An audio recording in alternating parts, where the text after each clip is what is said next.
bahwa orang kudus mempunyai masa lalu, sedangkan orang jahat mempunyai masa depan. Mari Bapak Ibu, kita siap dibentuk oleh Tuhan supaya kita sungguh-sungguh punya masa depan yang baik, benar, dan diberkati di dalam Tuhan sendiri.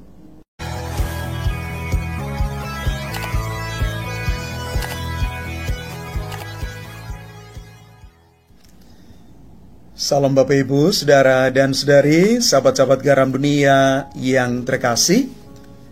Hari ini gereja merayakan Santo Agustinus, seorang uskup dan pujangga gereja. Mengikuti Yesus itu harus siap dibuat kaget oleh ajaran Yesus. Seringkali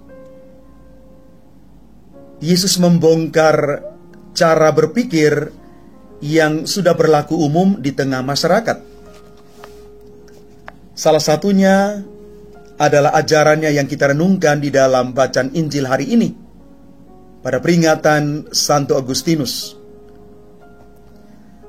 Dalam konteks mengecam ahli-ahli Taurat dan orang-orang Farisi, Tuhan Yesus menegaskan bahwa barang siapa terbesar di antara kamu, hendaklah ia menjadi pelayanmu. Dan barang siapa meninggikan diri, ia akan direndahkan. Dan barang siapa merendahkan diri, ia akan ditinggikan. Menjadi murid Yesus itu ternyata gampang-gampang susah. Kita harus siap dengan ketidaknyamanan. Kita harus siap dibentuk dengan cara berpikir Tuhan, bukan cara berpikir manusia. Tentu saja dengan ajarannya itu, Tuhan Yesus menghendaki kita agar menjadi pribadi yang tangguh, berani untuk tampil beda, dan mengalami perubahan hidup yang makin baik. Tuhan menghendaki manusia agar mengalami perubahan dalam hidup ke arah yang lebih baik. Maka sakramen tobat menjadi sarana untuk menyadari kasih Allah dan kerapuan manusiawi, serta membangun pertobatan dan rekonsiliasi dengan Tuhan dan sesama.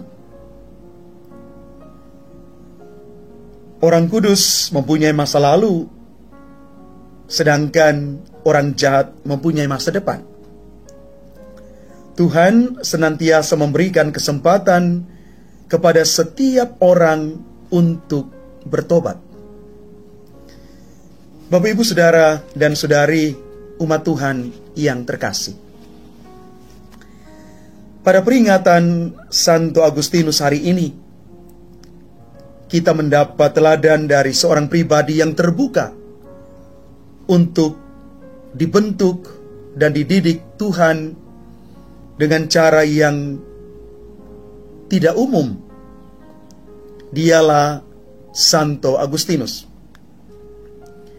Dalam kebebasannya, Santo Agustinus memilih bertobat dan mengembangkan talenta yang dimilikinya untuk kerajaan Allah. Kita semua tahu bagaimana pergulatan dan pertobatan Agustinus.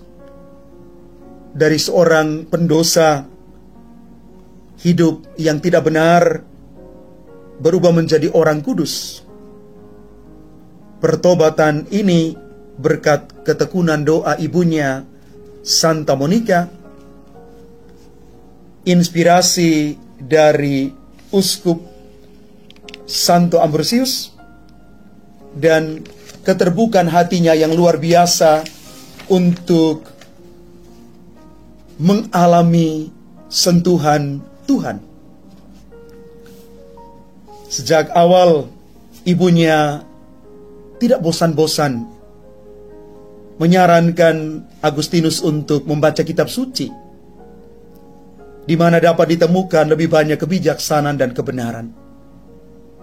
Akan tetapi, Agustinus meremehkan nasihat ibunya. Kitab suci dianggapnya terlalu sederhana dan tidak akan menambah pengetahuannya sedikit pun. Pada usia 31 tahun, Agustinus mulai tergerak hatinya untuk kembali kepada Tuhan. Dia mendengar tentang dua orang yang serta-merta bertobat setelah membaca riwayat hidup Santo Agustinus Pertapa. Lalu Agustinus merasa malu. Konon pada suatu hari Agustinus mengambil kitab suci dan membukanya tepat pada ayat ini yang tertulis, "Marilah kita hidup dengan sopan seperti pada siang hari. Kenakanlah Tuhan Yesus Kristus sebagai perlengkapan senjata terang, dan janganlah merawat tubuhmu untuk memuaskan keinginannya." Roma bab 13 ayat 13 sampai dengan 14. Dan sejak saat itu Agustinus memulai hidup baru dengan penuh tanggung jawab. Bapak Ibu saudara-saudari yang terkasih, pertanyaan refleksi bagi kita, bersediakah kita untuk dibentuk Tuhan menjadi pribadi yang baik dengan cara yang tidak umum? Karena Tuhan kadang-kadang menggunakan cara yang ajaib untuk membentuk kita, supaya kita menjadi baru. Maka mari Bapak Ibu saudara-saudari yang terkasih, kita mau merenungkan satu hal ini bersama Santo Agustinus, bahwa orang kudus mempunyai masa lalu, sedangkan orang jahat mempunyai masa depan. Mari Bapak Ibu, kita siap dibentuk oleh Tuhan, supaya kita sungguh-sungguh punya masa depan yang baik, benar, dan diberkati di dalam Tuhan sendiri. Tuhan memberkati kita sekalian. Amin.